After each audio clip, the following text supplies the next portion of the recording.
Hai, balik lagi bareng aku Indah.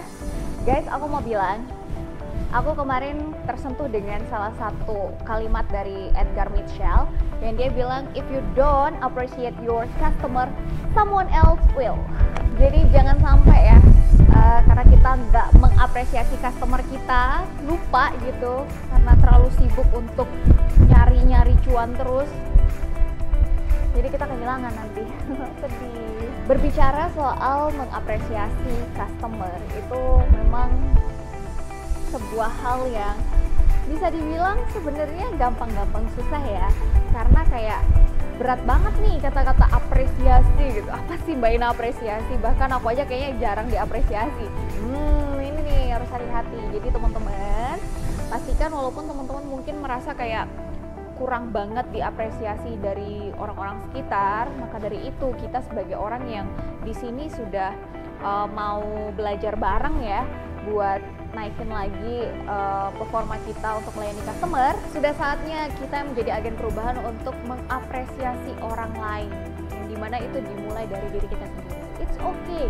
Mungkin sekarang kita masih kurang diapresiasi. Misalnya ada teman-teman yang ngerasa kayaknya aku juga jarang banget deh diapresiasi. Don't worry, karena ketika teman-teman berhasil nanti membangun sebuah komunitas yang isinya adalah customer-customer yang sayang sama teman-teman, yang sayang sama produk teman-teman, apresiasi itu paling besar malah datang dari customer kita nanti.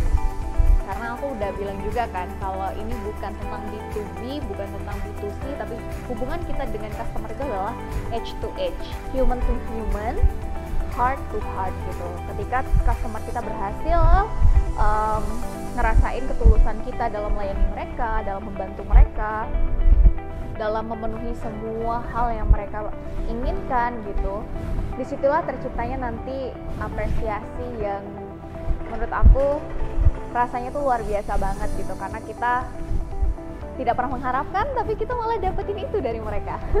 Inti dari apresiasi dari apa yang aku jalanin selama ini, teman-teman, menurut aku adalah ketika kita berhasil menyentuh hatinya mereka, membuat mereka merasa mereka kayak, wah, aku nggak pernah loh bahkan mendapatkan hal ini dari orang sekitarku, tapi malah kok aku diapresiasi sama seseorang yang malah aku spending money di situ gitu. Ya mungkin wajar ya, tapi kan itu di luar dugaan, karena mereka mungkin hanya datang ke kita tuh di benak mereka kayak ya melakukan transaksional aja gitu, tapi kita malah memberikan sesuatu yang lebih dari hal yang bersifat transaksional gitu. Kita malah kasih hubungan yang bikin mereka jadi nyaman. Ada beberapa hal yang bisa kita lakukan untuk mengapresiasi customer, dan di sini aku bakal sharing apa yang sekiranya hal-hal yang kalau kita lakuin customer kita akan ngerasa diapresiasi banget. Pertama, teman-teman, jangan datang pas lagi udah butuhnya doang ya, tapi pastikan teman-teman itu juga datang saat di situasi-situasi sulitnya customer kita. Misal, kalau dulu kan di Business Hack kita kan produk sama service ya, jadi kita juga ada jual-jual beberapa produk yang itu mensupport bisnis-bisnis para CEO atau para business owner yang ada di Indonesia. Tapi kita juga main bisnisnya kita itu lebih mengarah ke event, yaitu kita di situ menyediakan beberapa event-event seperti sekolah CEO, sekolah HRD, Being Human, Super Team Bootcamp, terus ada juga tentang sales ya dan repeat order kayak gitu.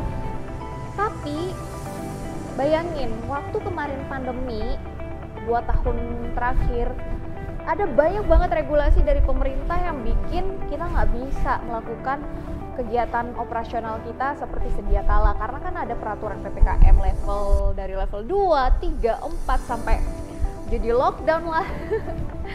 Jadi di situ sangat ketat dan event itu benar-benar sampai ditiadakan.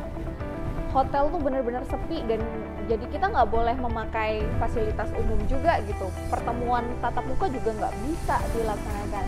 Disitulah kami mulai memikir otak gimana ya caranya ya tetap bisa menjalin hubungan dengan customer padahal kita nggak pernah ketemu nih, nggak ketemu lagi di event-event offline gitu. Nah, di situasi seperti itulah malah kita langsung oke, kita switch juga nih ke bisnis yang online gitu. Jadi kita coba mendigitalisasikan bisnis ini gitu. Nah, mulai kan waktu itu webinar belum rame teman-teman, jadi kayak oh ya udah kita coba deh webinar. Nah, malah dari situ aku melihat oh ini tuh bukan cuma tentang bisnis, tapi ada banyak banget ketika kita aja ngerasa bisnis kita tidak smooth waktu itu, ada hambatan kendala operasional karena terpaut sama peraturan pemerintah dan lain-lain. Bisa jadi banyak dari alumni kami yang dimana itu adalah para customer kami, udah levelnya klien, udah levelnya partner, raving fans bahkan gitu, yang bisa jadi kan mereka juga mengalami hal yang sama ya dengan apa yang Ina rasain dan teman-teman bisnis saya rasain gitu. Nah di situ langsunglah kita mulai, oh berarti ini harus ada yang kita lakukan nih, karena tadi ya yang aku bilang untuk mengapresiasi customer itu nggak perlu dengan hal-hal yang mewah yang membutuhkan materi atau budget. Kalau teman-teman sekarang masih pemula dan belum ada budget untuk hal service dan men-treatment customer, lakukan hal ini, lakukan hal yang aku ceritakan ini gitu. Jadi waktu itu langsung aja, oke, berarti sekarang kita langsung cari tahu siapa yang paling terdampak dan tidak terdampak. Waktu itu kan kelihatan banget ya mana bisnis yang kira-kira bisa kita lihat lah, yang misalnya kayak leisure atau misalnya travel, tour and travel kayak gitu kan ngaruh banget. Atau teman-teman kita yang misalnya punya bisnis untuk perjalanan umroh kayak gitu, haji, catering, itu kita lihat dulu gitu. Atau mana sih yang kira-kira bertumbuh, kayak oh ternyata yang tumbuh tuh teman-teman yang ngejual alkes kayak gitu, atau yang mereka yang menjual hand sanitizer. Kita lihat dulu apa yang terjadi di bisnis customer kami, karena customer kami adalah pebisnis gitu. Setelah aku coba kepoin, setelah aku coba memetakan mana bisnisnya yang growth, mana yang malah bisnisnya ini terancam, disitulah kita malah nemuin jalan. Oke, kita nemuin program loyalty malah di situ. Bisa dibilang program loyalty karena aku malah mengencourage teman-teman CEO yang dulu pernah join.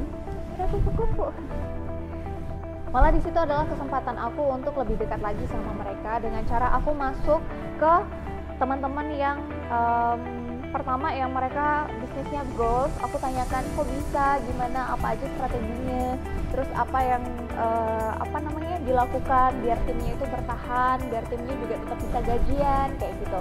Dari situ aku dapat banyak banget insight yang menurut aku itu ketika misalnya aku share juga ke orang-orang yang membutuhkan, customer-customer aku yang membutuhkan, itu akan sangat helpful gitu. Dan tentunya aku pasti minta izin dulu kan sama teman-teman yang aku ajak ngobrol, yang mereka berhasil bertahan, berhasil survive, dan juga malah bisnisnya itu growth-nya eksponensial banget di kala itu gitu. Jadi kayak aku serap dari sini dan aku bawa ke teman-teman yang di sini. Karena balik lagi kita adalah perantara nggak sih? Kita tuh sebagai service person itu menjembatani gitu loh, entah dari kebutuhan yang ini dengan kebutuhan yang itu mulu.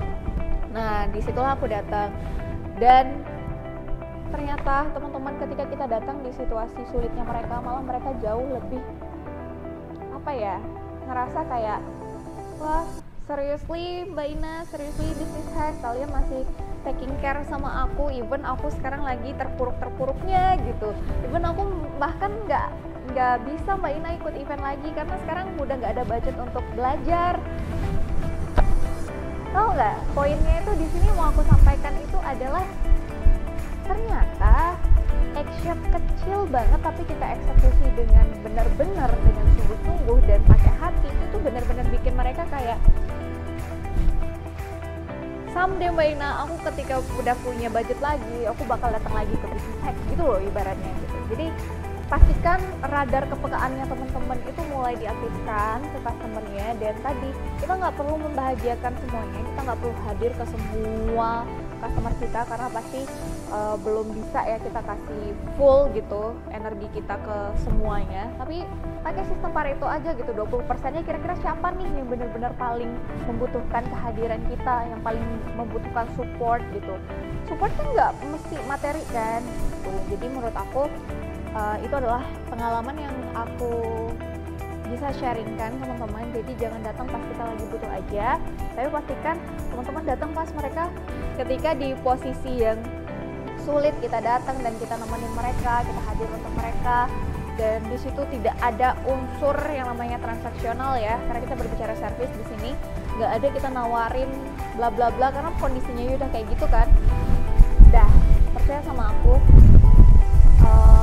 bulan, 2 bulan, tahun, 2 tahun mereka punya sumber dana, mereka akan tetap memilih brand kita.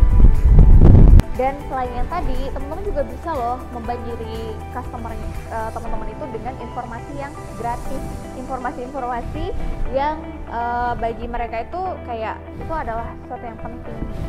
Jadi nggak mesti kok kita ngeluarin budget, tapi dengan kita effort lebih, dengan mungkin riset, terus kita cari dan collect data yang mereka butuhin, itu akan sangat membantu. Oh ya, dan yang gak kalah penting juga, kita bisa menjadi konektor kok. Maksud aku tuh kayak, siapa tahu customer kita ini butuh apa, kita nggak punya resource-nya, tapi kita kenal siapa yang punya, nah kita hubungin lagi gitu. Dan itu menyenangkan banget, kita bisa ngebantuin mereka dengan hal-hal yang seperti itu. Ngasih hal kayak gini, mengapresiasi customer kita seperti ini, itu akan membuat mereka semakin sayang sama kita, semakin ngerasa punya kedekatan sama kita gitu. Karena tadi ya, kita berusaha untuk benar-benar ada dalam setiap situasi dan kondisi. Nah, itu dia teman-teman yang aku pernah lakukan untuk melakukan yang namanya apresiasi customer ya. Karena ternyata customer appreciation itu juga sesuatu hal yang sangat-sangat krusial untuk kita lakukan sekarang juga. Dan aku harap ini bisa ngasih ide atau ngasih referensi ke teman-teman yang mulai mau melakukan apresiasi juga ke customernya, karena hal ini benar-benar penting banget sih untuk kita lakuin. Itu dia dari aku. Ingat terus, if you don't take care your customer, someone else will. Jangan biarin customer kamu di take care sama kompetitor. Bye!